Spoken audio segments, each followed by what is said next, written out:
हे शिवराया, आज ही सणावळी आणि दिवाळी आम्ही साजरी करतोय ना, ही खरी तुझी पुण्याई. राज, तुम्ही जन्माला आला नसता तर महाराष्ट्रच नव्हे तर या हिंदुस्थानाचा पाकिस्तान व्हायला वेळ लागली नसती.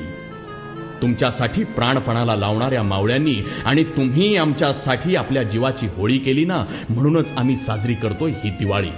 सर्जा शंभूराजांनी धर्मासाठी आपलं बलिदान दिलं नसतं ना, तर एकही सण आम्हाला साजरा करता आला नसता. म्हणून राज, सुखसोयींनी सजलेल्या हिंदू धर्माचा अभिमान असणाऱ्या, तिमिराकडून तेजाकडे नेणाऱ्या ह्या दिवाळीचा पहिला दिवा आम्ही तुमच्या चरणी लावतो आहे. देवळातला दिवा, वंशातली पणती, मंदिरातला देव आणि जगातला भारत सुरक्षित आहे ना, तो फक्त एकाच नावाखाली, आणि ते नाव म्हणजे छत्रपती शिवाजी महाराज. सगळ्यांना दीपावलीच्या अनंत हार्दिक तेजोमय शुभेच्छा. छत्रपती शिवाजी महाराज की जय.